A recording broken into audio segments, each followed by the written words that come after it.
It's our turn, episode number 48, Abstract Games. In this episode, I welcome Annette Villa back to the guest host seat, and we discussed abstract games, and I interview Sarah Graybill, John Shulters, and Randy Hoyt about their newest project, Spy Club.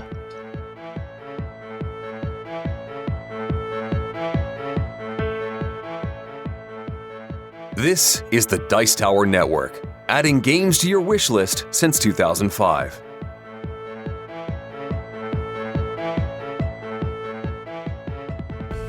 Hosting for this episode is generously provided by our fantastic patrons on patreon.com. As a thank you to our patrons, we post extra exclusive content just for them. If you'd like to help us out by pledging $1 per month or more, please visit patreon.com/OurTurnPodcast. Every dollar helps to keep this show going strong. Hi, and welcome back to Our Turn Women on Gaming. I'm Cathy Ford, and today I am joined once again by Annette Villa from Netters Plays. Annette, welcome back. Oh, thanks for having me again. I am thrilled to have you back. I always have so much fun when we get together to record. Yeah, me too. So we usually start off the show by talking about what we've been playing lately. What have you been up to, Annette? Oh, yeah. So yesterday I had a couple people over for a game night or game day, and it turned out really well. We had Eric from What's Eric Playing. He's a blogger.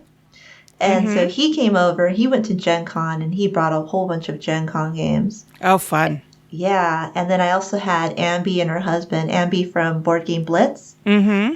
And so she came over too, and we got to play with them as well, and then a whole bunch of other friends as well. So it was just a whole day of gaming. I played well over 10 games. Wow. Yeah. And it was great because we're all gamers, so we all just like jumped from one game to another. We just wanted more. Yeah, we had some people over. We had some friends over Friday night. And that was another couple, Kim and John, and I'll talk about what we played in a little bit. And then Saturday, we had my friend Frank, who does our solo reviews on the show. He came over along with our friends Amy and Mike, and they brought some games to play. And so it's been a full couple of days of gaming. So, Okay. Yeah, lots of fun. So what did you get in? Okay, so my favorite game of the evening was Sentient. I finally got to play it. It is a game by J. Alex Cavern, and he's the same designer that made Gold West. I've heard of it. I haven't played it yet. Also, the artist is Chris Ostrowski. Ostrowski? Ostrowski. And also, it's a Renegade game that just came out this year. And I've been waiting for this game forever. I heard about it, I believe, at Origins. And ever since Origins, I've been wanting to play it. And I'm really glad that Eric brought it over and we got to play it. And I really enjoyed it, even more so than what I expected. And so if you're not familiar with Sentient, it's a really mathy game. It deals a lot with dice manipulation. So you roll these dice, and then you place them in certain areas on your tableau. And then you have these available cards that are in front of everyone that everyone can pick and choose from.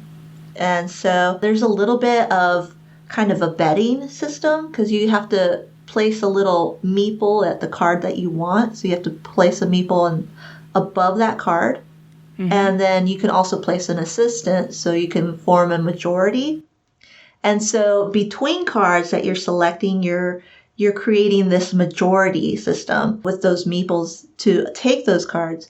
And then once you take the cards, you put them in your tableau.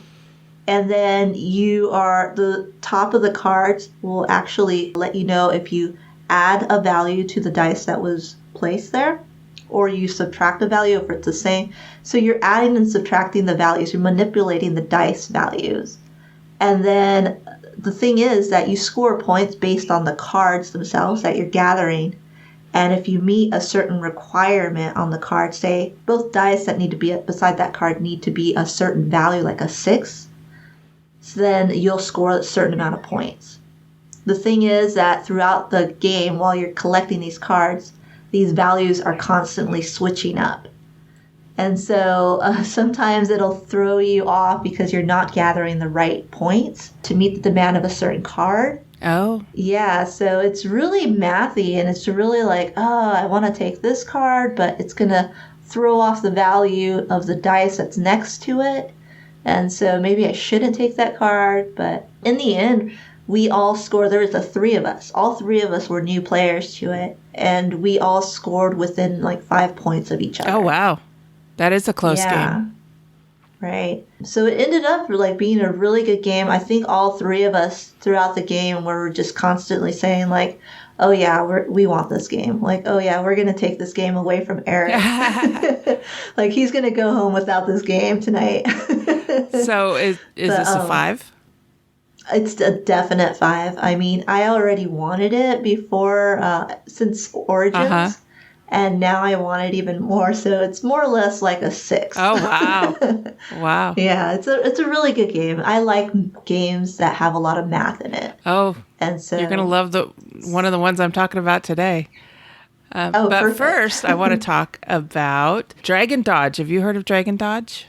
No, not at all. Okay. Back in episode 21, I interviewed Maggie Smith, who's one of the designers of Dragon Dodge. The game sounded like fun to me, so I went ahead and backed it on Kickstarter. I think it was probably the second game I've ever backed on Kickstarter.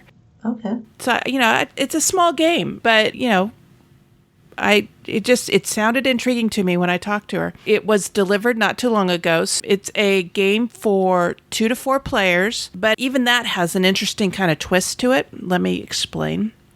There are 4 wizard meeples, 2 in orange and 2 in purple. It doesn't matter how many people are playing the game, you always put out all 4 wizards, all 4 of the meeples. And they make up 2 different teams. So the concept of the game is that it's an arena and your wizards battling each other. You're doing this by manipulating these dragons that are in the arena on the floor, and you're moving them around, but you have to use spells that manipulate the 4 magical elements of earth, air, fire, and water. As a dragon moves from one tile to another, the tile that it just left is removed, so the board shrinks. You also have spells that manipulate and move the tiles on the board. So you can turn them or move them around. And also, because dragons are destructive creatures, nothing can occupy a tile with a dragon. So the object of the game is to move the dragon in such a way as to eliminate your opponent's wizards from the board and be the last team on the board. If you're playing 2-player, then each player controls both wizards and both dragons.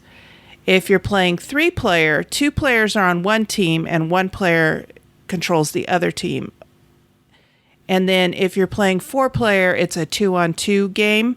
But regardless of player count, all players can move both dragons. So there's 2 dragons on the board. Players are dealt 1 card from each of 2 decks. One deck is elemental spells, and the other one manipulates the tiles that make up the board. On your turn, you can draw 1 card from one deck, and then you can either draw a second card from the same deck or draw a card from the other deck. And then you can make a move using as many cards as you like. You can move either the dragons or the wizards. In the games that I've played so far, almost everyone concentrates on moving the dragons around and moving them to the wizards. But it is possible to move the wizards in order to get your wizard out of danger from the dragons. The tiles that make up the board have 5 sections on them. The center section looks like brick, and that's where basically the dragon or the wizard stand. And then the 4 side sections depict one of the 4 magical elements. Some tiles depict the same element twice, while others have all 4 depicted. Some of the cards can move tiles, turn tiles, and add tiles back to the board. And there's an expansion that came with the Kickstarter, and that one allows you to flip a tile over so the whole thing is brick.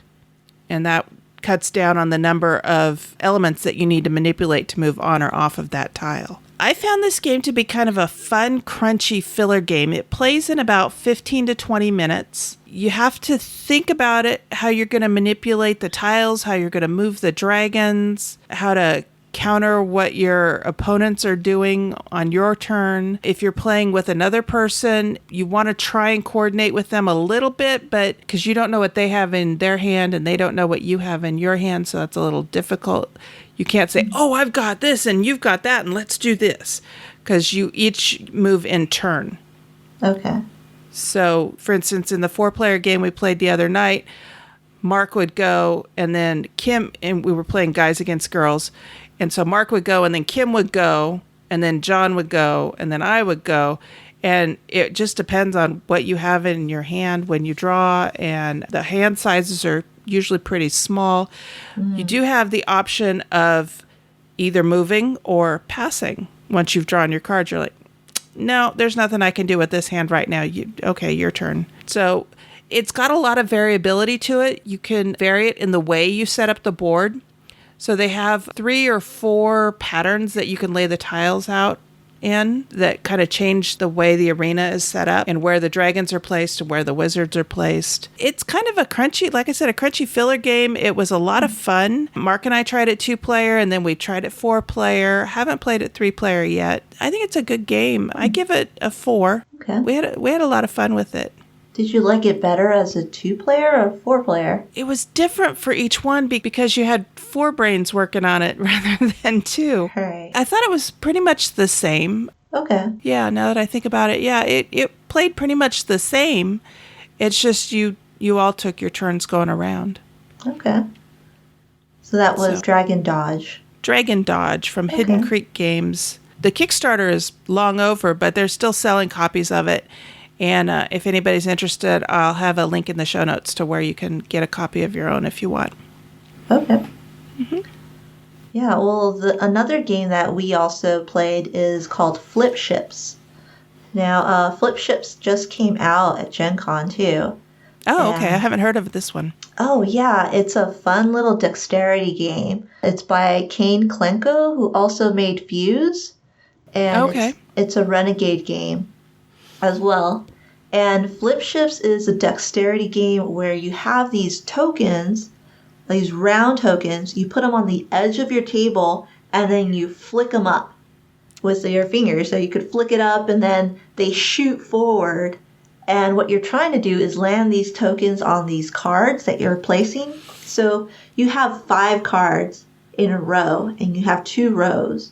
And then what you're trying to do is flick those tokens onto those cards, which are resembling ships that you're trying to destroy.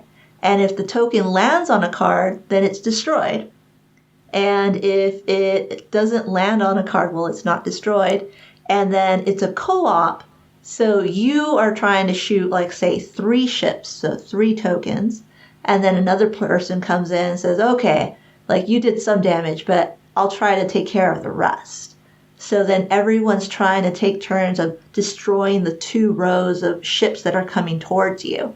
So any ships you don't destroy, well, they'll move forward. They'll move towards you. Sounds a little bit like Space Invaders. Yeah, it's a lot like that. And so they come towards you, and if you can't get rid of them by the time they reach your atmosphere, then pretty much you're taking on damage. Oh, and wow. And those cards will actually circulate back into the deck of cards that are still coming towards you. So they kind of make a little roundabout. So they come and destroy you, and then they go back in the deck. If you destroy them, they're out of the game. Oh, okay. Yeah. So your main objective as a group is pretty much to destroy the ships that are coming towards you. And then there's also a mothership. So this mothership is like this box. And what you're trying to do is you're trying to land your tokens inside this box. And it's really far, and it's pretty narrow. It's pretty small. So you have to be really good at your aim or really lucky. And what you have to do is you have to land 6 total tokens in there. And I landed 3 out of the 6. So I think I have a pretty good aim. Otherwise, I'm really lucky. Wow, as you're describing this, I've got the beat from Space Invaders going through my head. You know, the Yeah. It was a lot like that, but it's dexterity. So, everyone's standing around the table and kind of flicking things up and yelling, and it's really interactive. It gets you up out of your chair, which usually dexterity games do. Yeah. I'm not very good at dexterity games sometimes, but I like them because they keep everyone involved, like physically. Yes, Usually you're mentally like trying to figure something out, but you're so focused, and like it makes the game a lot different when you're standing up and kind of moving around and stuff. So it's a great game to just kind of, take a break from that mental like focus that you usually have in a board game. So it's a lot of fun. I would rate it at a 4. I don't think it's something I necessarily have to have, but when it's around, I wouldn't mind playing it. Okay. Now, let me ask you a question about dexterity games. Mm-hmm. Do you find it is a challenge to get people to play dexterity games? Sometimes, yeah. Usually at the end of the night or something like that, or when people are starting to become tired, kind of like want something new and different. Mm-hmm. Then it's kind of like, all right, let's try this dexterity game. Let's be a little silly about something. You kind of have to gauge like how the players are feeling at that moment. Sure. Yeah. Yeah, I usually have a hard time getting them to the table. I own a copy of Flick 'em Up, and we've only ever played one scenario in Flick 'em Up. We've played it a few times, but we've only played the one. I'd like to explore it a little more, but it's difficult to kind of get it to the table sometimes. Yeah, it's like you really have to time it out well. Like, you got to gauge the crowd and see how everyone's feeling at that moment. And it's easier when, like, people have had a couple drinks or something like that. And you're like, their inhibitions are low. Right, and everyone's kind of engaged and talking to one another. It's like, all right, let's play this silly dexterity game. Okay, good. Yeah. Mm-hmm. All right. My next game is a mathy game that you will probably like. Have you ever played Outpost? No. Oh, I don't wow. think so. This is one you should check out. If you like mathy games, this is one you should check out. Outpost is a game that comes out quite a bit in my gaming circle. We have a nickname for it, and it's math. Okay. People just say, you want to play math? And everybody knows what you're talking about. Part of the setup for Outpost, at least with us, is making sure that your phone has enough juice to last the entire game, because you're going to need the calculator app that's on it. Oh, wow. Yeah. That much math. Yeah. So Outpost is an engine building game that was designed by James Lavate. I apologize if I butchered that. And Timothy Moore, and originally published back in 1991. You're building an outpost on a distant planet and mining resources to send back to Earth. You then use your income from those resources to bid on tools to acquire new factories or mines or laboratories in order to send more resources back to Earth and earn even more money. There are 3 eras to the game, and the game ends when one player reaches a specific point goal. The goals are based on the number of players involved, and this game can play 2 to 9 people. So it accommodates a lot of people, and it can get a bit cutthroat. But it does seem to scale nicely depending on how many people are playing the game. I've never actually played this game 2-player, but we own a copy now, so I think I might have to try and convince Mark to sit down with me and play a 2-player. The reason why this is so mathy is that when you get your income from your resources, there's different cards that are different types of currency, and then you turn around and there's an auction to bid on these resources or tools that you can get, and there is no change in this game. So you may have, $75 in your hand, and you're bidding on something that costs $50. Well, you better make sure that you've got exact change for $50 in your hand before you say, okay, I'll bid $50 on this. Because if you've only got $55, then guess what? You're paying $55 for it. You've got $49 or you've got $55, and there's nothing in between. So that's where the math comes into it, because you have to calculate your bids as you go up. If you bid $50 and then the next person bids $53, that's because they've got the money to make $53 in their hand. And then you want to bid higher, but you don't want to overpay for things. Does that make sense? Yeah. So that's where the mathy aspect of it comes in. I just got in the habit of, okay, here's my opening bid right here. And then somebody would bid and I'd look at my hand and I'd put down the money and okay, here's how much I'm increasing it by. Okay, here's how much I'm increasing it by. Okay, it's yours. Or nope, I get it. So it's a fun game. Okay. The other evening, our friends Kim and John came over for an evening of playing games with me and Mark. And when Outpost was suggested, I admit I kind of groaned a little bit because I never do well at this game. It's always fun. I always have great fun playing it, but I never do well.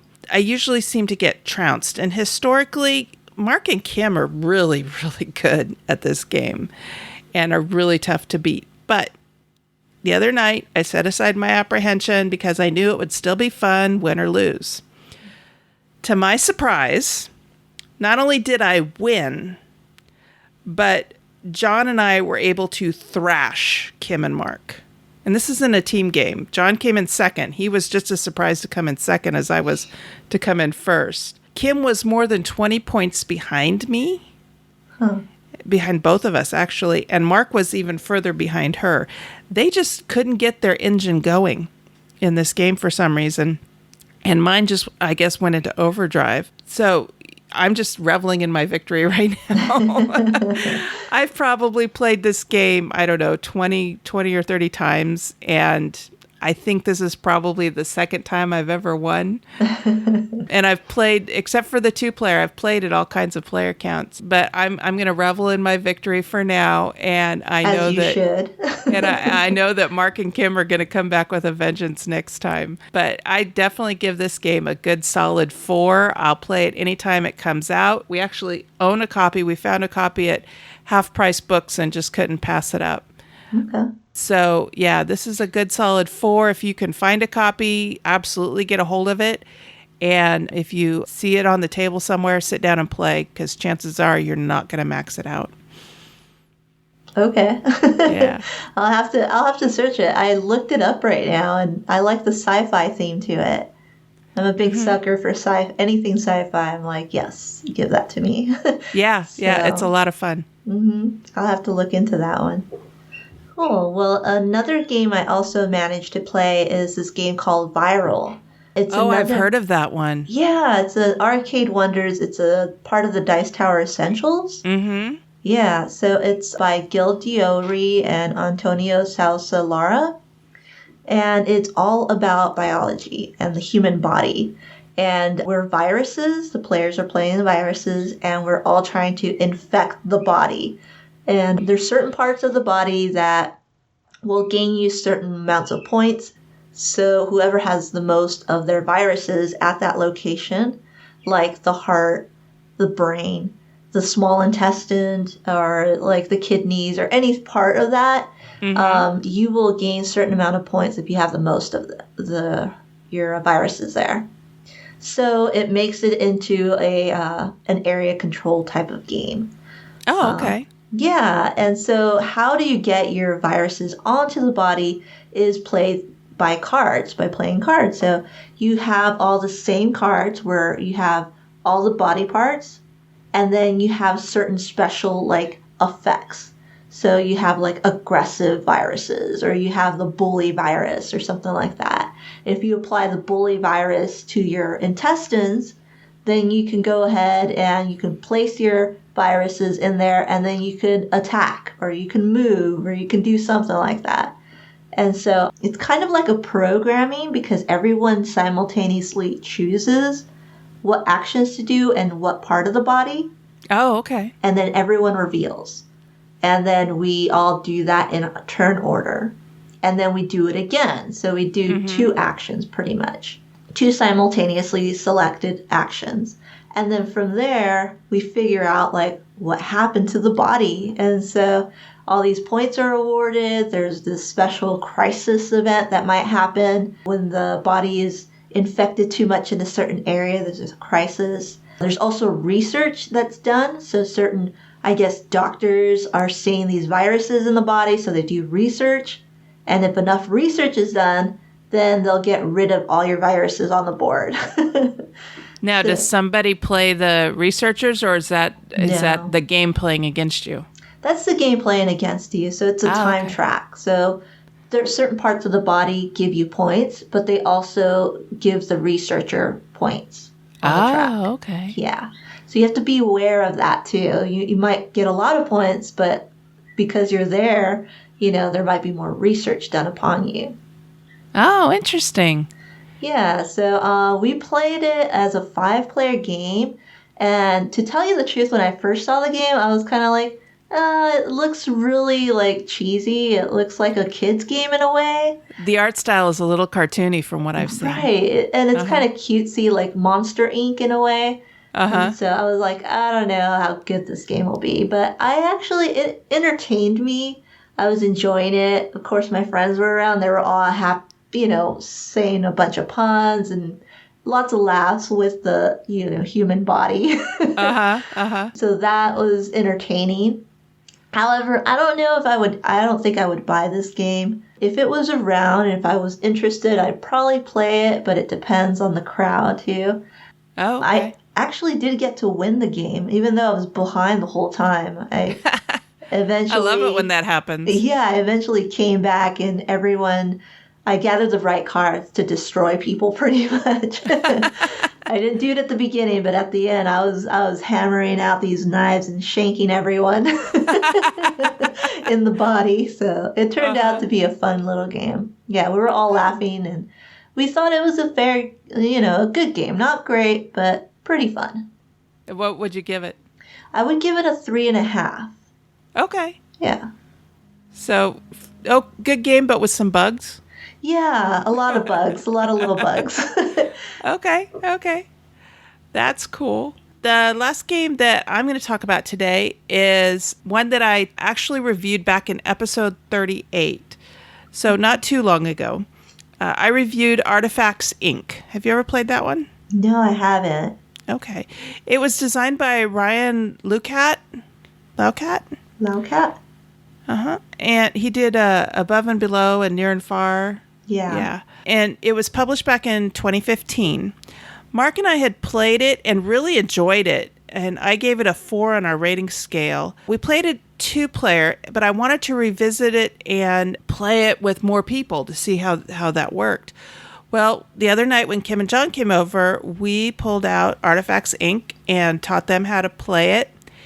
And it was a very different experience from the 2-player games that Mark and I had played. In Artifacts, Inc., you're an archaeologist who's collecting and selling artifacts. It's got some engine building to it and dice placement. You start with 3 dice, but you can earn more as the game progresses. And you roll them at the beginning of your turn. What you roll determines on what you can do. If you get, for example, a 1 and a 3 or better, then you can assign those dice to your canyon expedition and pick up 2 fossils. If you roll a 4 or better, you can assign that die to the desert expedition and pick up an ancient scroll. You can also assign a 2 or better to a buy action that lets you pick up more tools or gain access to other expeditions. The object of the game is to accumulate victory points, and this game has several ways to do that, from selling objects to museums or to private collectors, going on expeditions, upgrading cards in front of you. The game ends when one player gets to 20 victory points. This also triggers the final scoring. The player that triggered the end game does not necessarily win the game. As a 2-player game, Mark and I found that this game moved quickly and we really enjoyed it. As a 4-player game, it seemed to have lots of downtime between turns, because there's literally nothing for the other players to do while you're waiting for somebody to take their turn. There's nothing you can do to plan your own next turn because it's completely dependent on how the dice roll. There's nothing you can do to thwart your opponent's moves because there's literally no interaction. You're just sitting there watching other players take their turn. If anyone has analysis paralysis, that causes problems because you have a tableau of actions that you can take.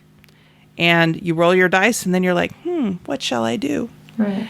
And if you've got any AP at all, everything grinds to a halt while you consider all of your options. As a 2-player game, I stand by my initial rating of a 4 because the back and forth is a lot quicker. Mm-hmm. Even if you do get a bit of AP, it's still a lot quicker. Anything beyond that, though, I'd have to give it give it a 3 because the bugs are, the lack of interaction, the too much downtime. It just kind of ground everything to and really seemed to overstay its welcome. We could not get this game over and done with quick enough. Okay. 4-player ended up taking us about 2 hours to play. Oh my goodness. Wow. Yeah. And when Mark and I played it, we could play it in, half an hour, 45 minutes. That's a big difference. Yeah. It was a really big difference. I would sit down and play this again with Mark or with Frank or, anybody, 2-player, but I won't suggest it anymore for any more than that. Yeah. I like 2-player games, so I'd have to look into it as a 2-player game, but yeah. Playing a 2-hour game of Artifacts, I'm not sure. I'm not sure if I'd pick that up for that reason. Yeah, in fact, it was funny because while we were waiting for Mark and Kim to each take their turns, John and I were sitting there talking about sound equipment for podcasting. He works in IT where he works and had to do some meeting setup for, multiple locations. And so he's like, oh yeah, here, let's da-da-da-da-da. And so, yeah. And then Kim would go, John, it's your turn. And then, we'd have to cut the conversation in order for him to take his turn. But yeah, we got a lot of talking done between our turns. So yeah, that's Artifacts Inc. Okay. And that's what we've been playing. You've heard us referring to and rating games by a rating scale. Here's how we're using this scale. 1. Give me back the time I spent playing it. 2. Has great potential as kindling. 3. Decent with some bugs. 4. A good, solid game. And 5. Buy this now.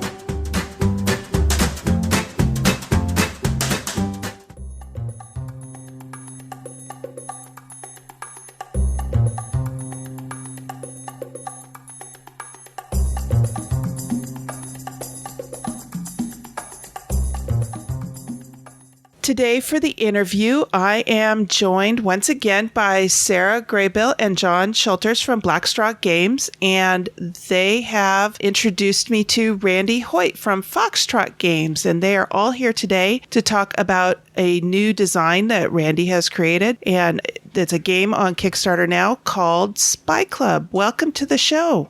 Thanks for having us. Yeah, thanks. Yeah, thank you. Randy, can you tell us a little bit about your game? Yeah, Spy Club is a cooperative game for 2 to 4 players. Players are acting as young detectives solving neighborhood mysteries. It's got a set collection mechanic. You're using actions to flip cards, trade cards, work together, and pass cards back and forth, trying to confirm evidence for 5 different aspects of the case. So, a motive, a location, the suspect, the crime, and an object somehow involved.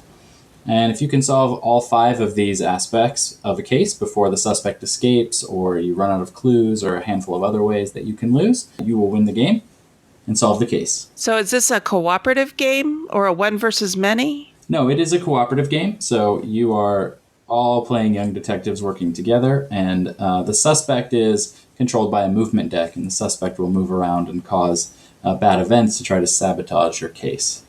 Ah, okay. This theme reminds me a lot of the Encyclopedia Brown detective stories I read as a kid. Yeah, there's a lot of stories that I think a lot of us kind of resonate with from our childhood, either Hardy Boys, Nancy Drew, Encyclopedia Brown, those kinds of stories. And there are new ones. My kids really enjoy the A to Z Mysteries by Ron Roy. Those are a good one. And we listened to all of those. There's 26 because they're one for each letter of the alphabet as we were developing this game to just put ourselves in that mindset and in that mood. Now, kid detectives, that's kind of an unusual theme. What gave you the idea for this theme? This is a co-design with Jason Kingsley. He and I have worked together on the base game, or the standard game of this. And we both love detective stuff. We both love, younger kids going around, whether it's like hunting for bugs or looking for mysteries, whatever it is. And so we both kind of always wanted to do a game aimed at that audience, or I guess aimed where you're playing those younger kids. We've tried to play it up. It is a heavier family game, so it is definitely targeted for kids and adults, both to play together and adults to play on their own, even teens to play on their own. But there's something about playing as a slightly younger character that, even as adults, puts us sort of back in that playful storytelling type mindset that we really liked and wanted to evoke with this game. And how many suspects are there in the base game? There are 8 suspects. I won't go through them all, but there's the garbage man and mom as a suspect, and a handful of other, characters from either the school or your neighborhood. That sounds neat. And what kind of mysteries are they trying to solve? Well, so it's actually like a storytelling game. So there are crimes like vandalism or theft. There are suspects, there are motives and objects, but what you end up doing is, over the course of the game, you will find these 5 pieces to the crime, and it is encouraging you to tell the story about what happened. Why was the garbage man jealous? Why did that drive him to steal something? Okay. And so there's a really nice storytelling element.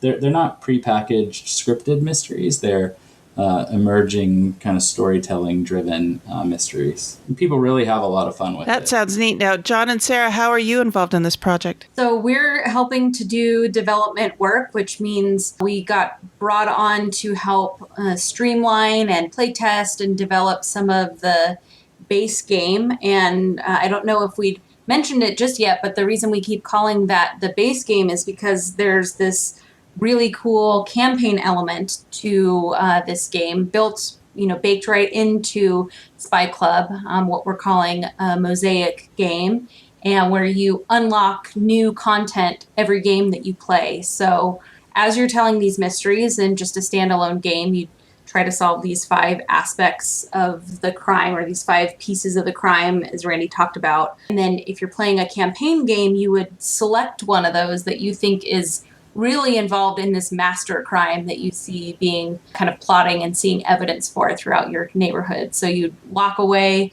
let's say it was the garbage man. You think the garbage man is involved in the master crime. You'd lock that away. And the next time you play, you'd unlock and discover some new content based on that piece of evidence that you lock away. So it'll change the way the game state happens. It'll change some of the dynamics of what you're trying to do, or new people come out, new characters. And John and I have been helpful in developing some of that campaign content. So coming up with some of those story elements and some of those mechanics that come out throughout the campaign. So it sounds like it could be a little bit of a legacy type game. Yeah, it's similar in that the game is always changing. So that's similar in nature to the legacy style. However, unlike legacy games, Spy Club doesn't self-destruct, so to speak. So it's fully resettable, replayable. At the end of every campaign, you put the cards back in the deck. We have 40 different modules that come out, and in one campaign, you'll see just 5 of those. So you can play the game multiple times and unlock new content every time. You can play multiple campaigns and still see new information. And then also, unlike a legacy game, even once you gain knowledge or access of those modules and content, it's not really spoiled, so to speak. You'll know a little bit of the story, but it may behave differently paired with different modules. So you might get a new appreciation for a module, even if you're seeing it for the second or third time, because you'll be playing it kind of in a different context or with different scenarios. Oh, okay. So maybe a little bit more like time stories. Yeah, we definitely, Randy and John and I all like those types of games. We really like co-op games, obviously, and the narrative storytelling games. So this is kind of a new twist on all of those. It does things a little bit different than each of them, but still has that really evocative, emergent story that comes out. Randy was talking about kind of the theming of being young detectives or young kids hunting for something, and we really have heard from the audience that they love that. It just is very nostalgic, and the art and the storytelling that we've tried to do with our modules helps to kind of reinforce that nostalgia and be very evocative of what it was like to be a kid and trying to solve mysteries or trying to do a detective, trying to live in a grown-up's world, essentially, but seen through the kid's eyes. This sounds like a lot of fun. Randy, what mechanics are involved in this game? So in the core game, your set collection is probably the biggest one. You're trying to get a set of clues together to solve each aspect. One of the innovative things or interesting things is that each card is double-sided, so they don't have backs. They have clues on both sides. So you've got the cards in front of you, and part of what you'll be doing is flipping the cards. So you can flip them over as an action. You can trade them with the other players for actions. So you're managing a set of actions. Each player will get, on your turn, you'll get 3 actions. And you're manipulating your hand. So I'd just call it set collection and hand management. But with this really cool, the double-sided cards adds a nice twist on top of set collection. In the campaign content, I don't want to spoil the stuff that comes out, but, lots of new interesting twists. Some things will, modify what the actions do, or they'll give you a new objective. They make solving one of the aspects different, not just getting the 5 cards together, but doing some other things. And then some of them just add like a whole nother element in addition to solving. So you're still doing your actions, but you're also, you maybe get a new action that contributes to a sideboard of some kind. Okay, that sounds really neat. It's live on Kickstarter right now, correct? Yeah, that's correct. Anybody can check it out on if you just want to go to spyclubgame.com, or you can go to Kickstarter and search, and you'll end up there. The campaign's running through October 11th. Okay. This episode will be going live on October 2nd. So you'll have, about nine days to go ahead and back this project. And then when is your expected delivery date? I know you don't want to be held to that because there's always little glitches in printing and delivery and such, but what's your target date? Yeah, our target is June 2018. Our last 2 campaigns we did deliver a little early, a month in one case and a few weeks in another. So we're hopeful. Excellent. We are hopeful that we can hit that June date. Excellent. Any idea what shipping's going to be like for this?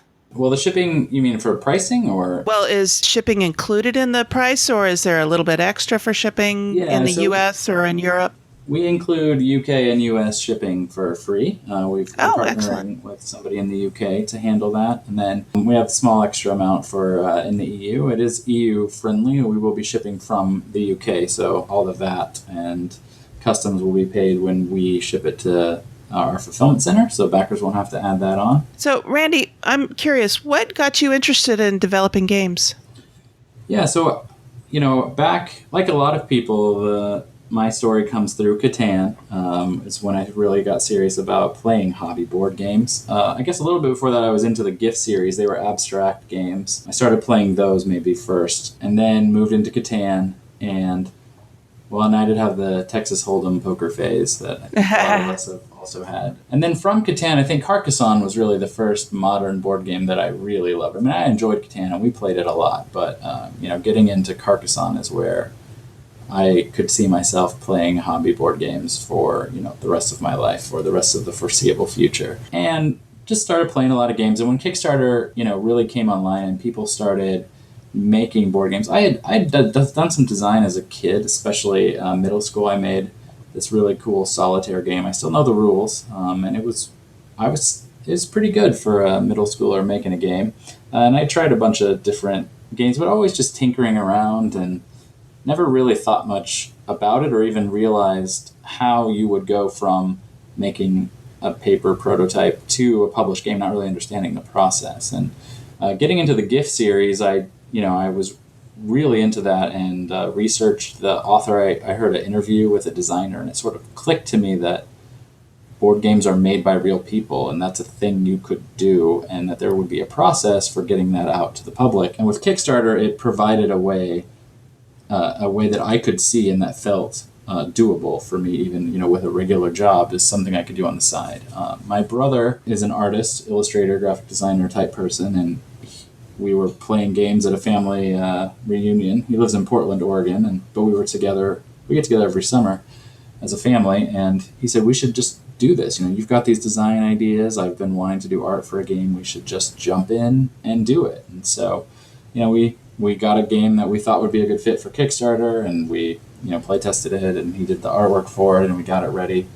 for Kickstarter and put that up 4.5 years ago now as our first project, and that really got it started. At the time, we thought maybe it would be a thing we did only once. We'd seen some other people start signing games from other designers and then publishing them, and so there was a big, learning process about how does that happen and what's that like. But yeah, once that first one, it was a lot of fun getting the game the best it could be and shipping it out to backers and watching people play it and meeting fans at conventions and all that. It was really, really satisfying. Neat. I'm looking here at the art in your game, and it looks like you've got some diversity of both genders and ethnicities. I can talk a little bit about the art direction there. I mean, that was really important to us when, you just watch people play games and everybody comes at games from a different perspective, and you want everyone to feel as comfortable and as welcome at the table as they can. And, putting a mix of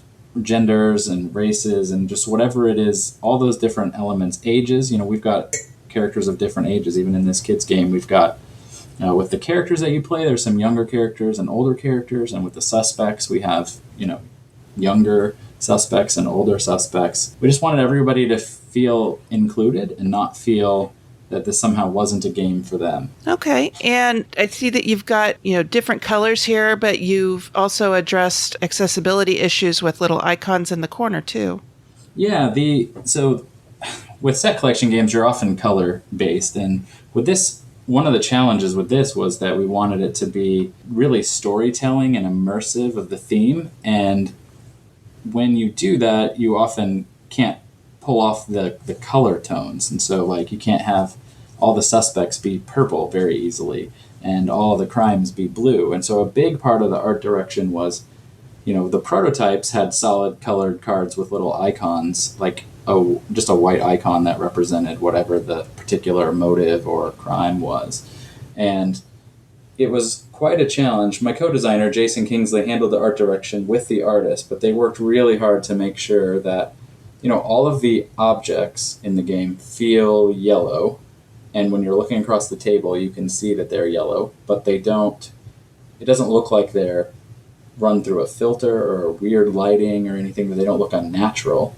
And then on top of that, we put an icon in the corner so that it's still, if you're looking at it, you can still identify that it's an object even without the color. And, the nature of the cards, you can tell that they're objects or that they're suspects because of the content on the card as well. Yeah, and the cards are beautiful. Oh, we're really pleased with them. The artist is Bartłomiej Kordowski. He did Dream Home. That's probably what people will know him the most from. And he really just got into the theme and really helped bring out a lot of the storytelling aspects. I mean, just an example, it's hard to tell over a podcast, but one of the objects in the game is a key. And instead of just putting one key, we really wanted to evoke a sense of story, that when you are trying to tell your story about how was the key involved, that it wouldn't pigeonhole you by the illustration. So that card has a number of different keys from a number of different contexts. The hat is a similar card like that. It has a hat rack with a number of hats on it. So we wanted people to still feel like they could imagine their own stories. It was easy with the icons. We just had this picture of a hat, and it was just a standard icon, and no one took it literally. But with the illustrations, we really wanted to make sure that that was still true. So we were really pushing that with hidden little objects and a variety of things on the cards to give people an opportunity. Some prompts, they're not as out there as Dixit cards for storytelling, but we tried to, that was one of our patterns, was, hey, look at how Dixit cards do this, and let's try to push ours as close to that as we can, even though the illustration still is a bit more finite. It's still pointing to a hat or a key. Nice. This is beautiful. This is a beautiful game. So the campaign goes through October 11th. Yeah. 11th. Excellent. And so, John and Sarah, anything else you want to add? I just want to piggyback a little bit on what Randy was saying about the art and the storytelling nature, just from a playtesting perspective, since John and I have been running around to a few conventions and sharing this with people, doing playtesting. And Randy mentioned one concern with some of the art is being too literal or people taking it too literally. And we were a little, at first, initially concerned that some of the art could kind of direct a story. But one thing that Randy also mentioned is just from a playtesting perspective, I think the stories got more robust and more rich as soon as we had the art on there, that it actually had the opposite effect of what people might have been fearful of, that the cards themselves are little stories. You can really pick up on lots of hidden stuff, and the more you look at the card, the more you see. Some of the cards relate to each other, which is really cool to see. And just since this game is all about that emergent and immersive story, I have been really pleased to see that conveyed through the art and see that really come alive, that storytelling aspect come alive through the art. And kind of going back to what Randy said also about making sure that everybody saw themselves in this card. It's very fun to play this group with a family, especially a family that has a mom involved. And if mom happens to be a suspect, kids really latch onto that, and moms really latch onto that. And even if the mom, may not look exactly like them, they absolutely see themselves in it. So that's been a really cool thing just from a playtester's perspective. Or I guess from a developer's perspective, looking at how playtesters are playing is seeing that story really emerge and really be vibrant as a result of not just the mechanics of the game, but also the art and the theme of the game too. And also, I'll just chip in a little bit. Okay. If your listeners are kind of intrigued by all the words we're using, but not being able to sort of see all of this in action, we had a really interesting experience just last night. We were playtesting the game with a family, and we were able to video record that episode, and it was 3 players, and it was their very first time ever playing the game. And we decided after we wrapped shooting the video, it was like, there were some really interesting moments that happened in that experience. And there were stressful, tense moments. There was laughter. There was a ton of storytelling and awesome creativity. And so we actually put that video together and included that as one of the updates that you can see on our Kickstarter page. So if your listeners go to the page, they can find that video and see what the experience is like for brand new players picking up this game for the first time, and how that shakes out for them and the kinds of things they can expect from that experience. All spoiler free. It's all just the kind of standard game. So we intentionally, even though, as I said, once you know the spoilers, it doesn't necessarily mean you can't play again, but we do want that experience of discovery to be valid. So we're keeping all of that kind of hidden. Yeah, and one thing I really liked about the video is you can see a family learning the game and enjoying it, and you can see that it has the mechanical nature of a good modern game where you're using your actions and you're managing your resources and you're planning ahead and you're working together and all of that. And to see that side by side with the storytelling element emerge. In this particular case, there was a robbery at the ice cream shop, and just some of the things that they blurted out as they were telling this story of what had been stolen and why it had been stolen. I mean, it was just so much fun to see them, on the one hand, counting actions and counting their resources and manipulating their hands together, and then another to just getting into the story and seeing that immersive theme come out. It's just really rewarding as a designer and developer to have that experience really hit home with playtesters. Excellent. Yeah, this looks like a really neat game, and I really hope you do well with it. So we will have links to the Kickstarter in our show notes, and you can get to those show notes by going to ourturnpodcast.com/episode 48. I wish you good luck with this. This looks like a lot of fun. Well, thank you very much for having us on to share it with your audience and tell you a bit more about it. Well, thank you for coming on. And any projects coming down the pike soon? Yeah, I mean, the biggest things at Foxtrot Games, we just released a game called Fox in the Forest. It's a 2-player trick-taking game that's it sold out its first print run. Some stores still have it, but we've got a reprint coming soon. It'll be, I think, debuting at Essen, though we might have it in stores here a little bit before that. And then another card game we have called Sunday Split. It's a I Split, You Choose game with an ice cream theme. So you're drawing cards and splitting them into piles to try to build the best sundae that you can. That will be brand new at Essen and out in stores in November. Excellent. Excellent. And John and Sarah, what's on the horizon for the two of you? Well, we just actually mailed off some prototypes last week to some publishers, so we're really eager to hear about some news on a kids game we've been developing as sort of a gateway hobby game for new players. So we're really excited about that one, and still kind of pushing along on some of the previous projects we've shared that you can find out about on our website and Facebook page. And gearing up for BGG-Con, which is scarily only a few weeks away now at this point. So we're trying to get prepped for that and get all of our designs polished and see what we can bring there, and ready to play some games too. Excellent. All right. Well, thank you for coming on, and good luck in your current project and your future projects, and I hope you'll come back on and share them with us. Certainly will. Absolutely. Cathy. Thank you so much. Thank you. Today's hot topic is brought to you by BoardGameTables.com. Sarah, have you ever tried to play a game on a table that's too big or too small? Yes, I have. It totally takes away from the fun of the gaming experience. Have you ever had anyone spill a drink on the game table and ruin the components? Yes, it's a horrible experience watching water, or worse yet, sugary drinks flow across your game table and game components.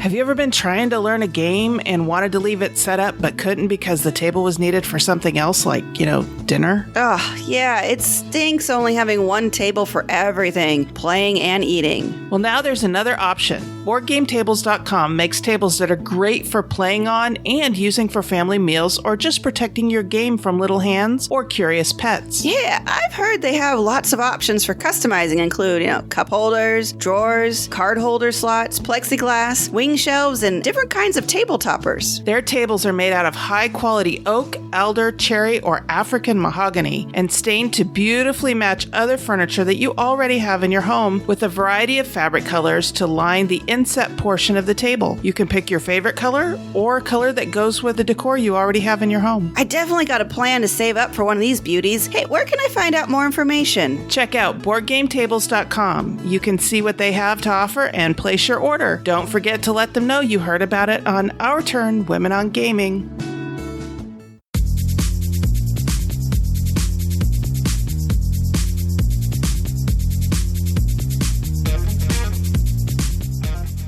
All right, today for our hot topic, we are talking about abstract games. And Annette is here with me still to talk about abstract games.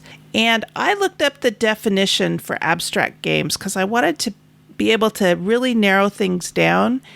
And I found out that there's a lot of controversy over what exactly makes up an abstract game. An abstract game can refer to games with perfect information, meaning that everyone can see everything that each player is doing.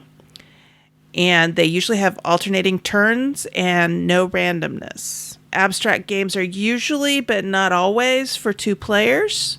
Examples include chess, checkers, and Go. However, the term abstract game can also refer to a game without a theme, regardless of the mechanics, like backgammon, tic-tac-toe, or Chinese checkers. Some would argue that games like Suro, chess, and Onitama are not abstract because they have a theme. In Suro, you're a flying dragon that's trying to avoid crashing into other flying dragons. In chess and Onitama, you're two opposing forces engaged in battle.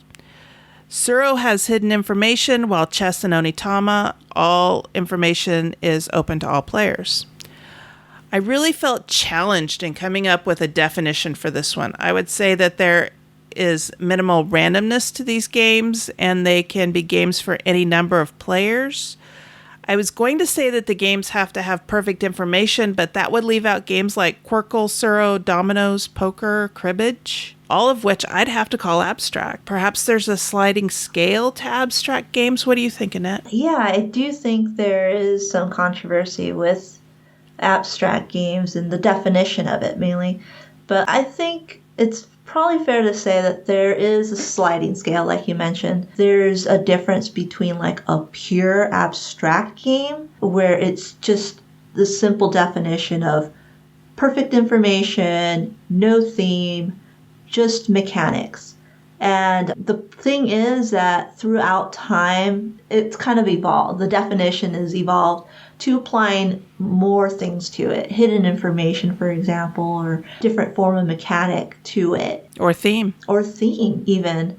But it doesn't take away from the abstraction of what a game is, you know? And so I think it has to come in terms with what you define as an abstract game in the form of abstraction from the game. If you simply cut out the theme, if you simply cut out something and it's just like the abstraction of everything else minus the mechanics, then that could be considered an abstract game. But I think that there's just different forms of abstract games. There's the pure, simple abstracts, which have lasted throughout time.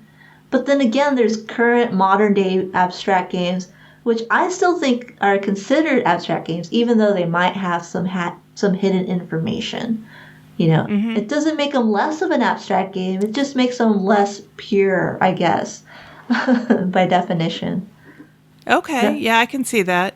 Mm-hmm. I know that one of my favorite abstract games or actually two of my favorite abstract games have hidden information. That's Tsuro and Quirkle. Right. Quirkle doesn't necessarily have a theme, I don't think. Mm-hmm. But Tsuro does. Like I said, in Tsuro, you're a flying dragon. I think the theme makes it a little more interesting than it would be without it. But in Quirkle, there's no theme. It's just shapes and colors. Right. You can easily take out that theme and make it about something else. Yeah, you could with Tsuro. Right. And I think it still forms an abstract game if you just take that theme out.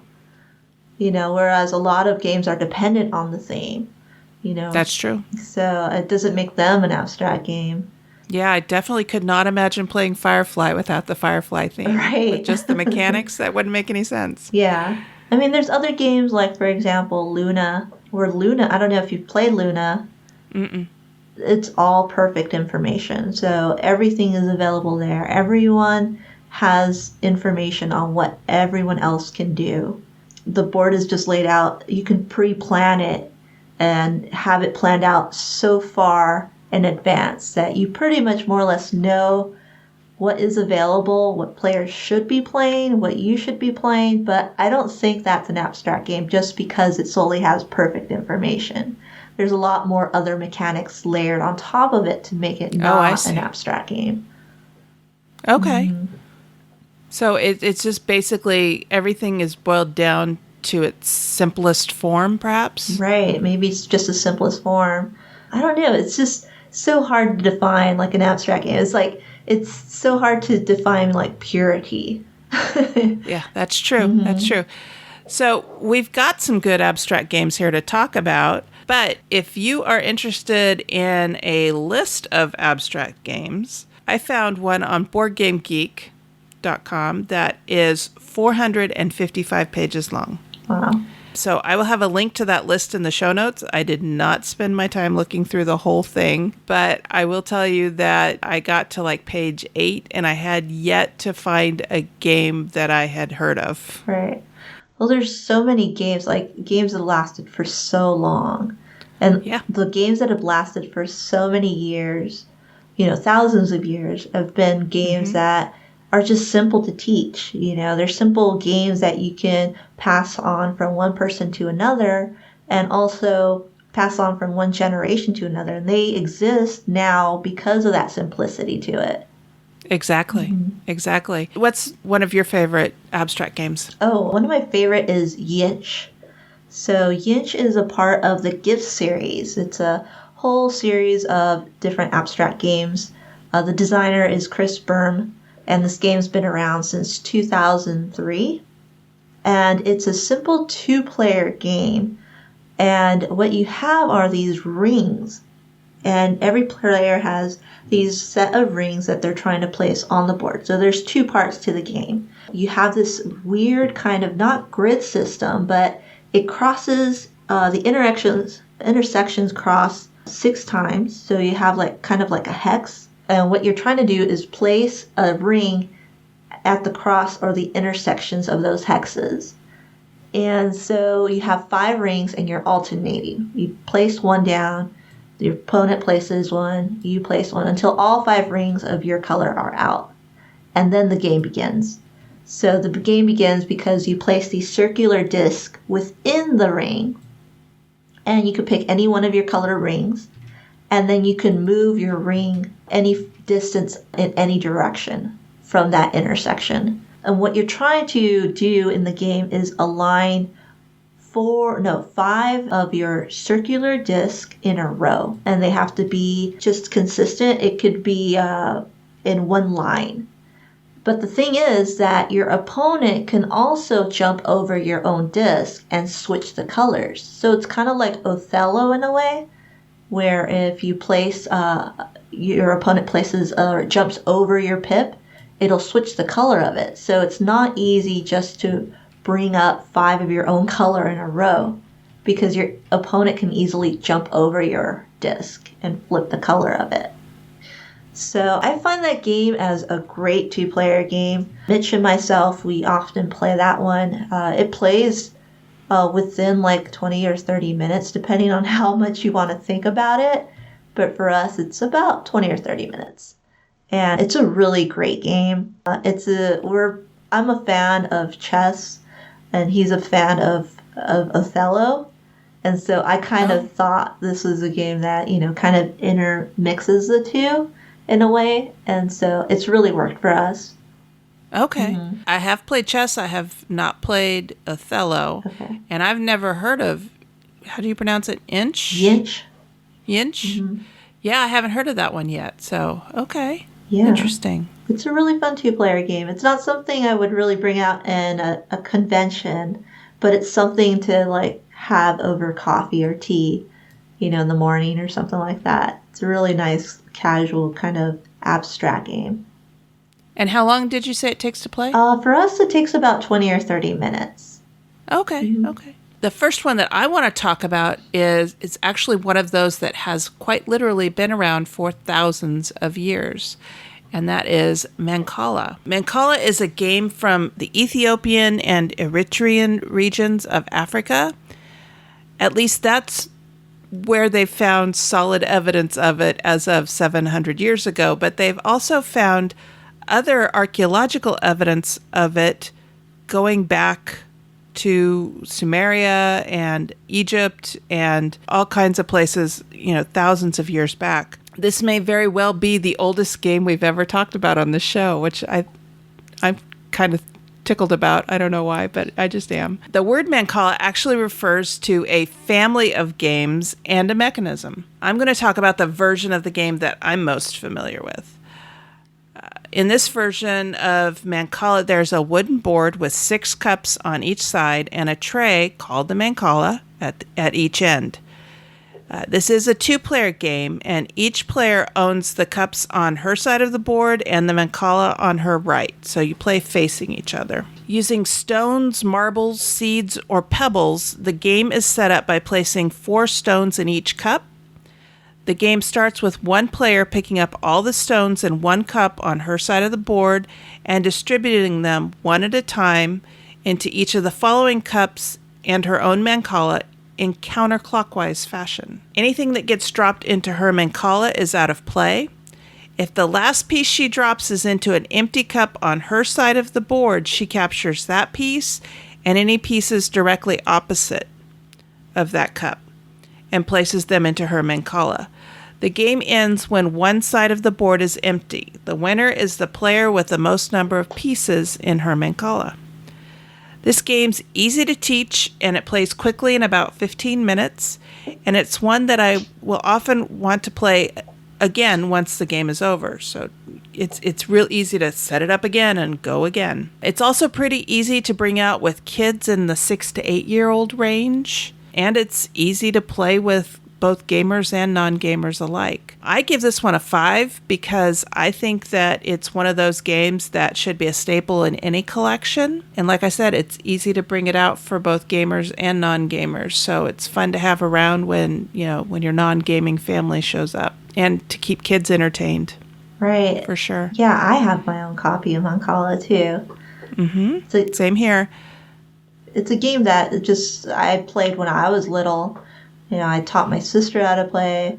I know, my grandmother knew how to play. It's just a game that it just passes on from generation to generation. When I was doing a little bit of research on this game just to find out exactly how old it was, one of the rule sets that I found said, if you don't have a Mancala board, just pull out some rice and an egg carton. Okay. And you can just set it up that way. You put 4 pieces of rice into each cup and go from there. So it is literally something that you could, sit down on the ground and trace out a Mancala board in the dirt and play with stones. Right. So yeah, like I said, easily probably the oldest game we've ever talked about on the show.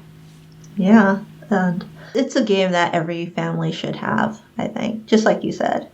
Perfect. Mm-hmm. So another game that I would like to mention as an abstract game that I enjoy is Glux, or Glux.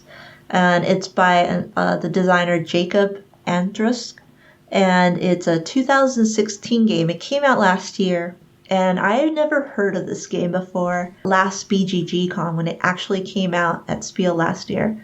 But what surprised me the most about this game was the colors and how it was played on the board. And I saw a demo of it at BGG Con last year. And I was like, what is this? I never even heard of this game. And as soon as I saw it played, I was like, I need to play this game. And then I got it. And I got it like as soon as I came home, I was like, okay, I'm looking for this game. But what you're trying to do is it does have hidden information. So you have this board, this grid system, and it has different rooms in the board.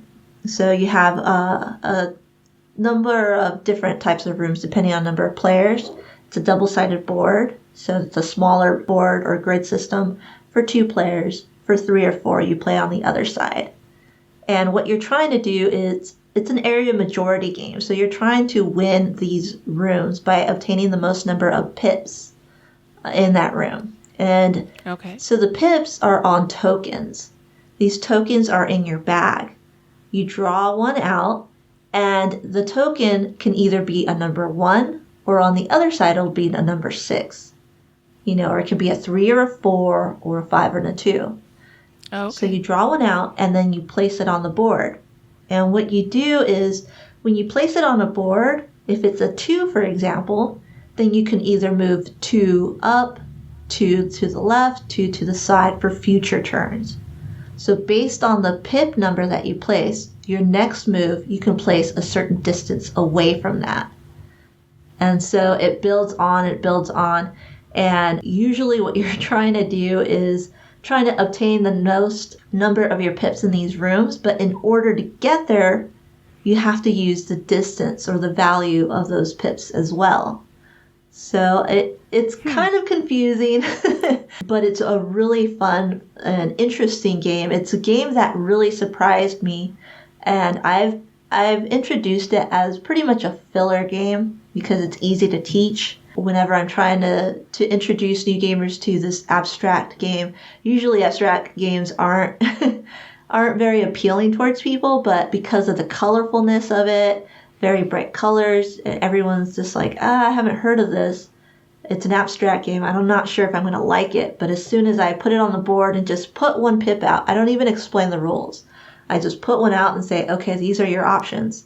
And that's what I like about abstract games, because it's simple and it's just gets people involved into the game as fast as possible. And that's what Glux does too. I think sometimes people tend to worry when you say an abstract game.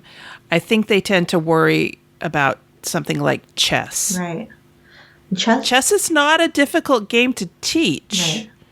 But it's a difficult game to master. Yeah. And some people get so good at it that they can move like 3 pieces and go, yeah, checkmate in 5 moves. And you're like, wait, what? You would say that Glux is not like that. No, I mean, Glux does develop into something like that. So if you're a new gamer, you love it because everyone's usually at the same level. But, if you play with the same level of player, and if you're both playing it and consistently getting better and better, you know where the next move might be. But because of the hidden information you're drawing from a bag, you never know what you're going to get next. And you don't know what your opponent is getting next as well. Okay. So it's a little bit more hidden than chess. It's not as perfect as chess. Okay. Mm-hmm. Okay. So right. I would give that a 5 actually for my. Oh yeah? Yeah. It's another one that should be in your collection. Yeah, I picked it up as soon as I could. Okay. Yeah, I hadn't heard of it, so I'll have to keep an eye out for it. Okay. My favorite abstract game is Quirkle.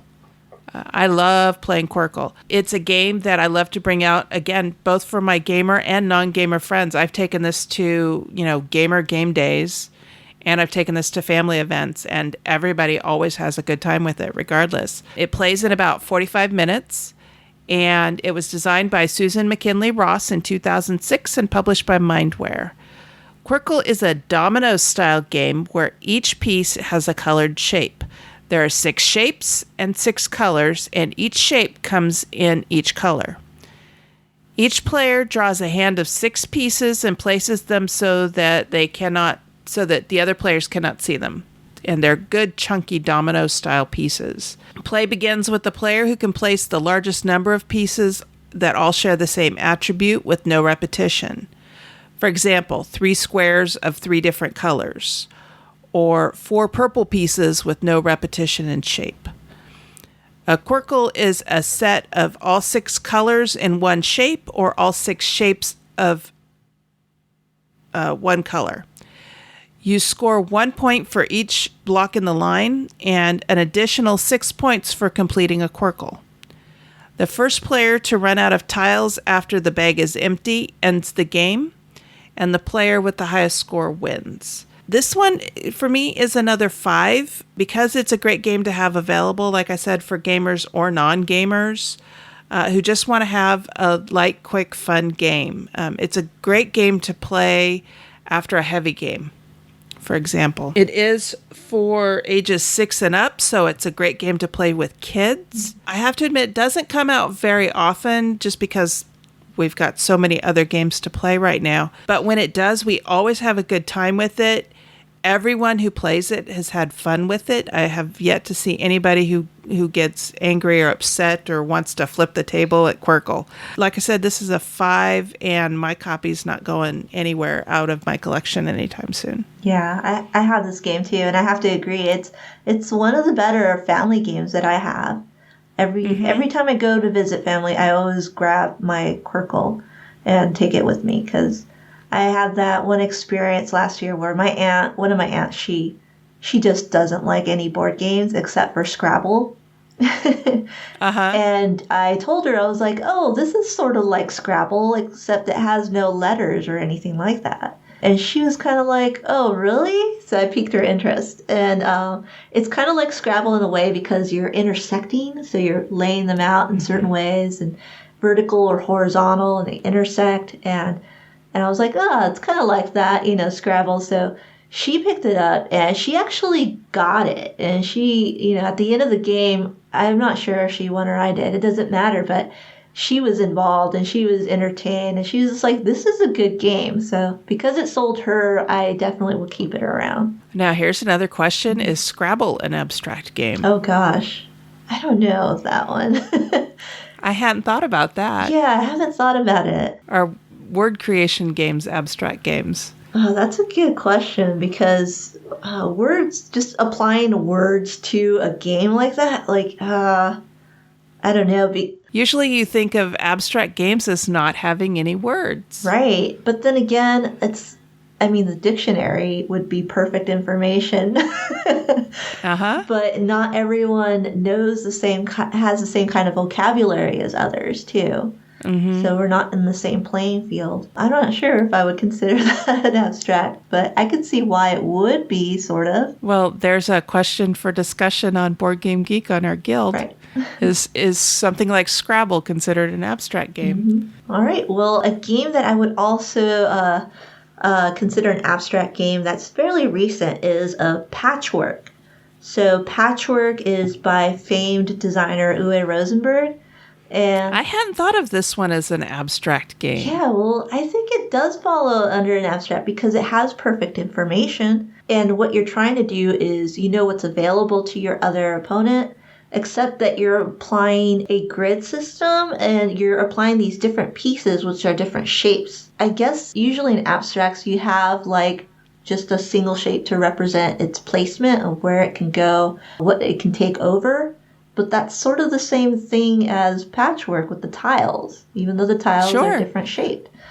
I'm not disputing it. I just had never considered that one before. Yeah, so I think it's a good like abstract game. What I like about it that makes it so different than other abstracts is the timing element that's involved in the game. So you have to work with time. So you're gating these different tiles, which are all different shapes, like Tetris pieces, pretty much. And you're trying to build a blanket with all these different patched pieces. And in order to get one, you have to take a tile that's all displayed in a circle around the scoreboard or the time ticker board. And you take one tile, and then your opponent can take either the next tile or the one after that or the other one. So there's 3 tiles that they can potentially take. And so when you're taking these tiles, you also have your blanket you're working with. And so you have to figure out not only which tile you want, but also where are you going to place it. And depending on the number of buttons that are on there, there's also an element of gathering points.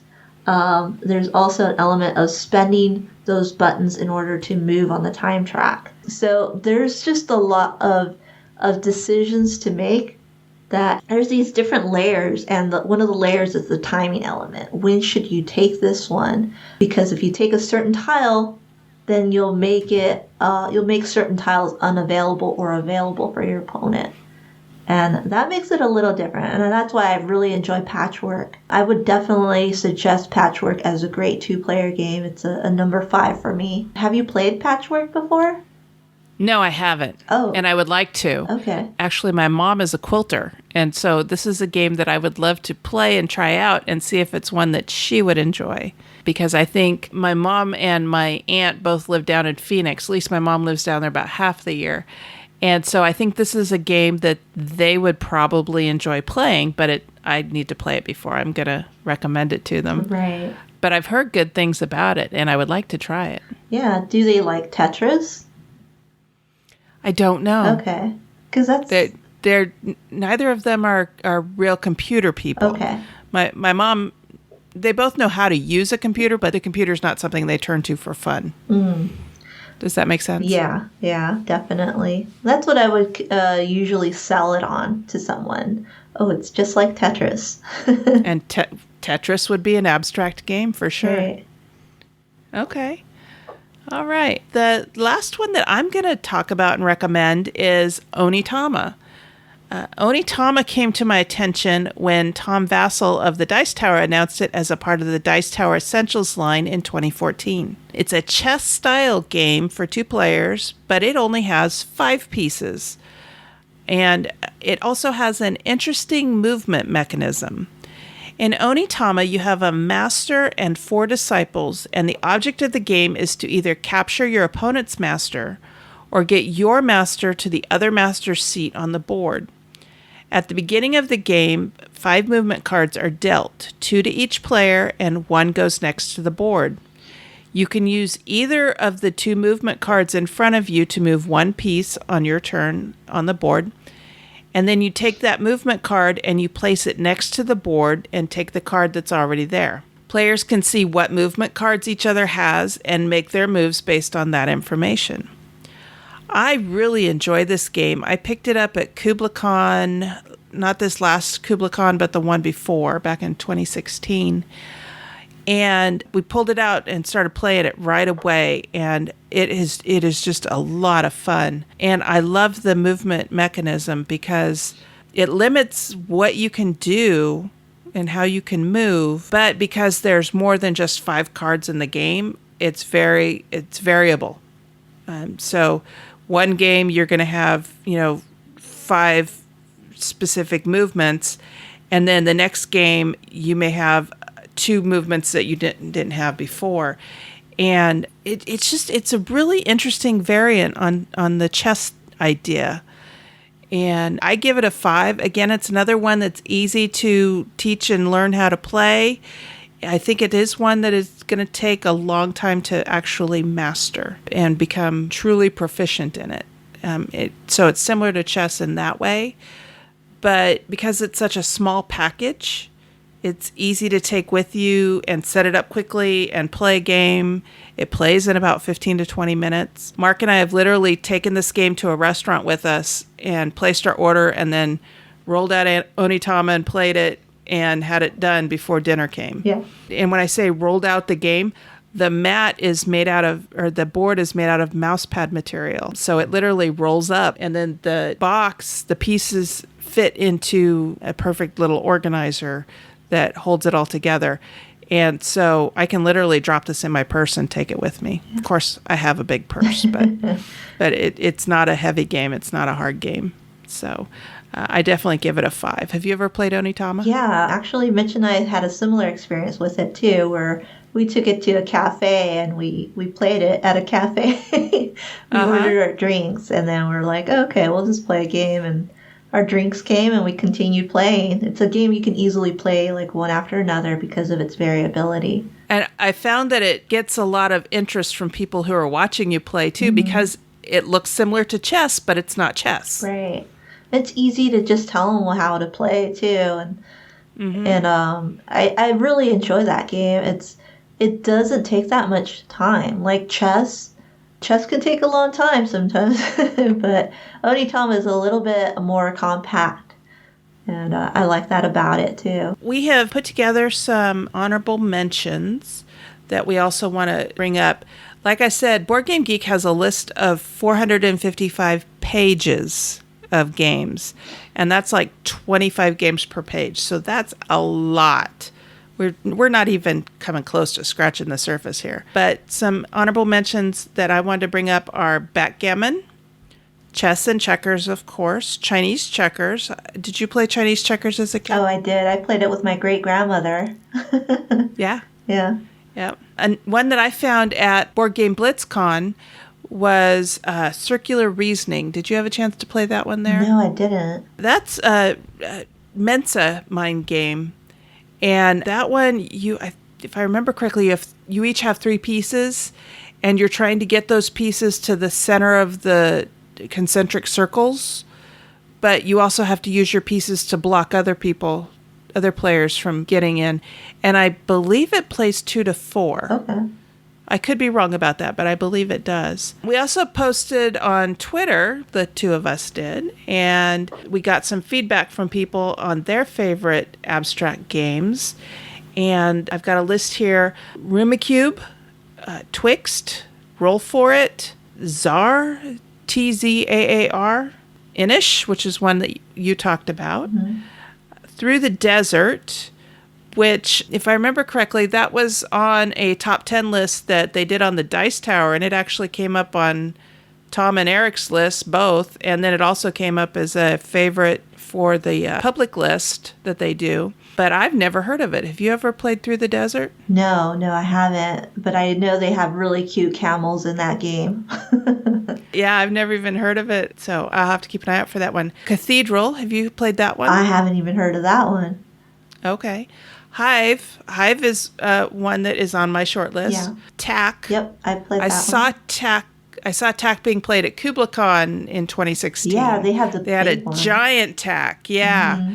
And that is a neat looking game, and it, from what I understand, it did really well on Kickstarter. The Duke. Yep. You've played that one?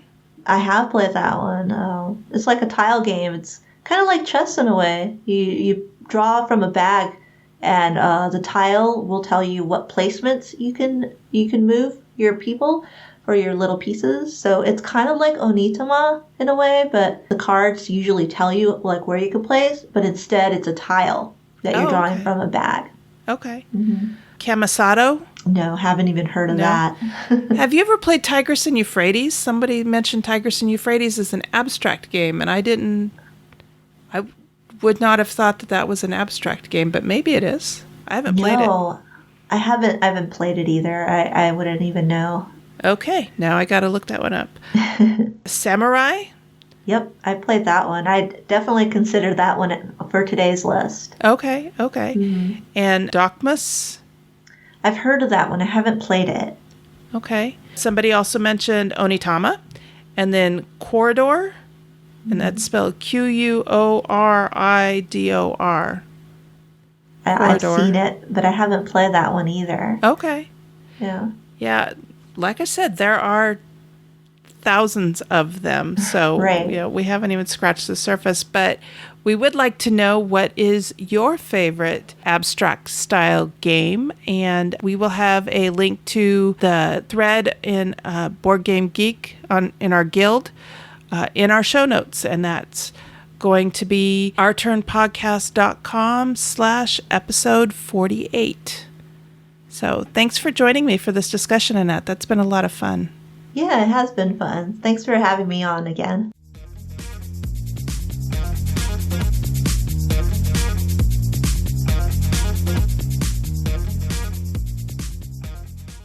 Hi, Future Cathy here. I wanted to share some additional feedback we got from posting questions about abstract games on BoardGameGeek.com in Guild number 2600. Our first question is, what are your favorite games that have both strong abstract elements as well as solid thematic elements? Kevin responded with, I'm fond of Paris Connection, Ticket to Ride killer for me personally. It's just a simple route connection game, but it's also a simple stocks game. Well, Kevin, I hadn't heard of Paris Connection. I'll keep an eye out for it. Richard Bright responded with, not only are Hive and Santorini two of my favorite abstracts, they also have a lot of theme. Richard, I own Hive and I agree with you. I've never played Santorini, so please add that to the list of games that you need to teach me. Our second question was, what makes an abstract game great for you? Roger, who is an occasional contributor to the show, responded, having the courage of its convictions, being really abstract rather than having a thin paint of theme and no relationship between that and the mechanics. I may have said this before. Generally being relatively simple, I'll play Red 7 on the slightest whim. It actually lives in my jacket pocket. Quantum, which I rather like, and indeed which breaks my first rule, is a bit more mental effort to get to the table.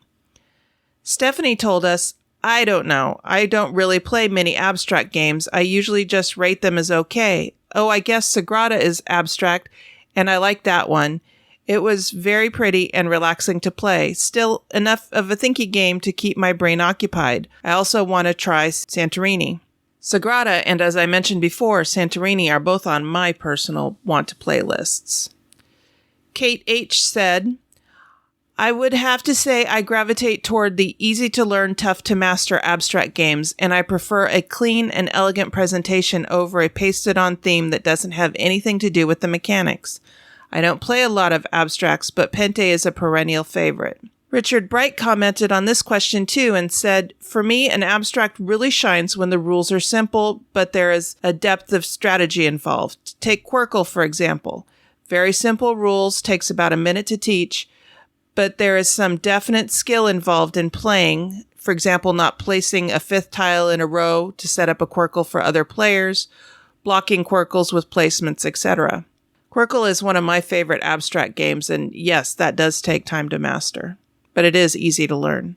C&H Smith said, I don't play that many abstracts, to be honest. I do like abstract games if they're elegant and pretty, and in theory, abstract games actually greatly appeal to me. In practice, I've really enjoyed Santorini, semi-abstract, I guess, and the stuff in Pyramid Arcade. There are fun, really different games in there, and the pieces are gorgeous. The practical reason why I don't play more perfect information abstract strategy games is that, in theory, in these games, you can always find the perfect move if you think hard enough. This means A, there will be a ton of AP, and B, playing feels like work.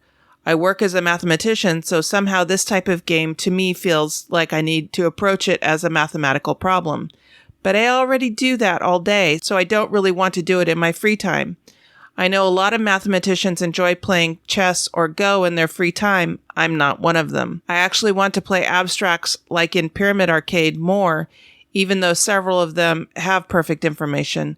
But my partner, also a mathematician, feels point B above even stronger than me and really doesn't want to play any abstracts at all. Since I play with him most often, that's that. Roger also commented on this one too and said, another abstract I like, though I'm quite bad at, is Ingenious. Doesn't take too long or get over complex. Thanks for the feedback, everybody. Keep it coming, and we'll have more in future episodes.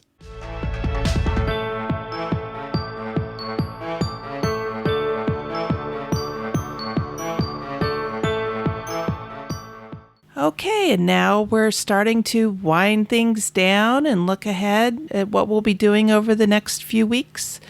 Annette, what have you got on your schedule in the coming week or two? Well, next week I have my family coming over. I have my grandmother and my aunt. And so I'm already planning out some games that I can introduce them to. So I think I mentioned this last time too. So you did. They're still not here. You were real excited about it. Yeah, but next week is definitely the week I'll introduce them to different games and see how they take onto it. So I learned a lot of games playing with my grandmother. So I know she knows how to play games. Yes, definitely. My grandmother is a gamer too. Although when I try to introduce her to modern day games, she's like, "Oh, I'm not smart enough for that," and then she beats me. Right? Yeah, that's what I told my grandmother too. I was like, "Let's play Cottage Garden," and then she was just like, "Oh no, that's too complicated," and then she beat me. Oh, when my grandma was like 93, I taught her how to play Flux. Oh wow, okay. And she would win, and I go, "Grandma, you won," and she goes, "Oh, okay, this is a stupid game." Right. And then grandmother said that. "You want to play again?" Sure. And we'd play again, and she'd win again. Right. So, I gave my grandmother that game too. Yeah. Mm-hmm. She said the same thing about that as your grandmother. She was just like, "This is a weird game." My grandmother actually said, "This is a stupid game." And I'm like, "That's okay. You're having fun. It's all right." I've also introduced her to Suro and Quirkle. Oh, okay. And she enjoyed both of those. She definitely enjoyed both of those. Yeah. One thing that I would like to get her to do is teach me Pinochle. Oh. Because that's something that she plays all the time. And then I have to laugh because she tells me my games are too complicated. And I'm like, really? Really, Grandma? So she's also taught me Canasta, which I really enjoy. I don't think I've heard of that one. What is that? Oh, Canasta is a game that you play with 2 decks of standard playing cards. And you're trying, the suits don't matter except where 3s are concerned. And you're trying to make groups of the different types of cards. So groups of, you want 7 sevens, or 7 queens, or 7 kings or aces. And the more canastas you can make, which are these groups of cards, the more points you can score. And then there are the jokers, and the 2s are wild. And the black 3s are cards that will keep somebody from picking up the discard deck. And the red 3s are special scoring. Wow. They're actually, when you take one, you take it out of your hand and you draw a card to replace it. But they're worth 100 points each unless you get all 4 of them, and then they're worth 800 points. Yeah. And you play to 5,000 in this game, but it can go pretty quickly. You can play to 5,000 in like an hour. Oh, wow. Yeah. So it's a fun game for another time, I think. Yeah, definitely.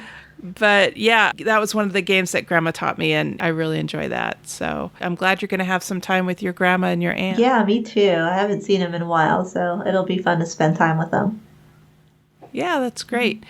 I am looking forward to a library game day. My friend Richard Bright, hi Richard, he loaned me Twilight Struggle, which I reviewed, I think, last episode or the one before, and had a great time playing that. And so now he wants to introduce some other games to me. Red November, which I'm not sure what that's about, so I will have to check. And I would also like to play Twilight Struggle against him now that I've played Twilight Struggle. And then he had another one that he wanted to introduce to me, and I'm blanking on what that was right now. But I think it's going to be a pretty full library game day with me and Richard playing lots of games together. So he's always fun to play with. Yeah, that sounds like fun. Sometimes it's Yeah. great just to go back and play your whole like library. Yeah, and we actually play them at one of the county libraries. Oh. They have a community room. So the people that organize our meetup group will reserve it, and they'll go and reserve rooms for like 6 months in advance. And because these rooms all have exterior entrances and access to the restrooms without having to go into the library, then that means that once we get there, we can stay there until we're ready to leave, and it doesn't matter if the library is open or closed. Oh. So we have literally left the library at like 3:00 in the morning because that's when our last game got over with. Wow.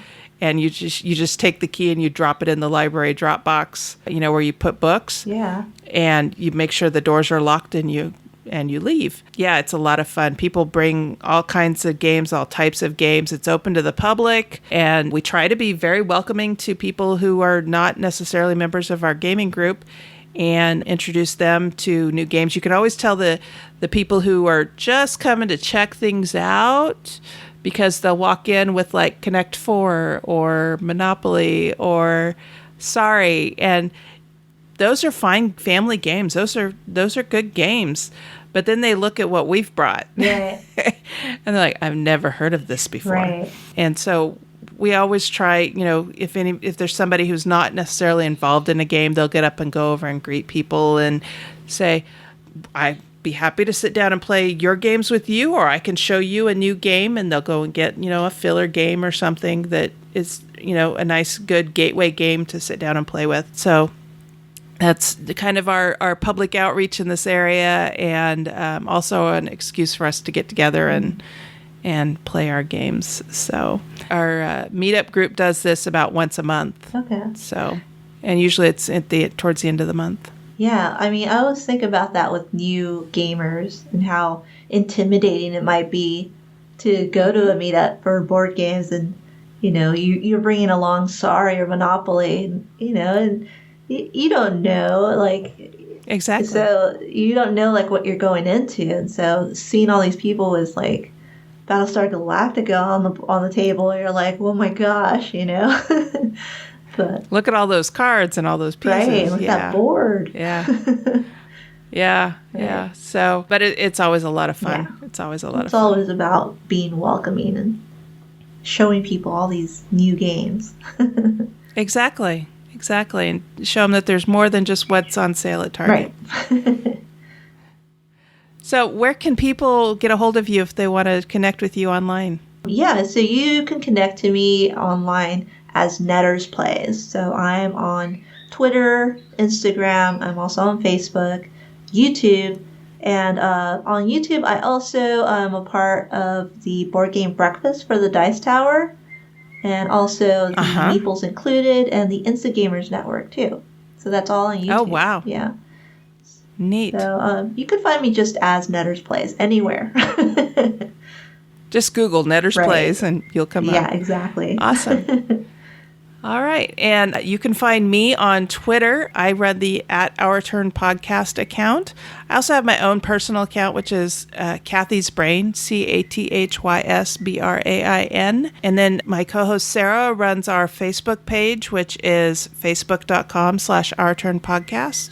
We also have an Instagram account. We haven't posted much there lately, but it is Our Turn Podcast on Instagram. And then you can also find our show notes at ourturnpodcast.com/episode 48.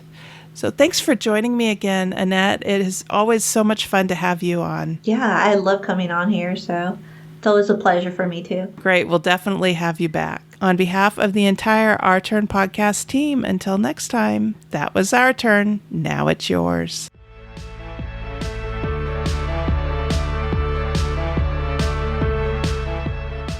Thank you for listening. This episode was recorded on September 17th, 2017, and is written and produced by Cathy Ford and Sarah Reed with assistance from Annette Villa, Sarah Graybill, John Shulters, Randy Hoyt, and Mark Ford. Next time, we'll discuss amazing art in games.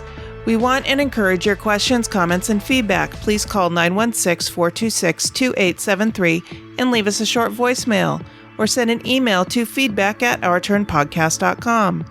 Our theme music was composed by Adriana Crickle. Incidental music was provided by Ben Sound. Please check out our show notes to learn more about these talented artists. The material in this episode is copyrighted under Creative Commons Attribution Non-Commercial No Derivatives 4.0 International License. If you want to learn more about the games discussed in this episode, please visit our website at ourturnpodcast.com/episode 48. You can find a list of the games along with links to their listing on BoardGameGeek.com. We are proud members of the Dice Tower Network. You can find out about other shows in the network, like The Portal, The Dukes of Dice, or Board Game Point of View, by going to DicetowerNetwork.com. Thank you for your support. If you like what you heard, please tell your friends about us.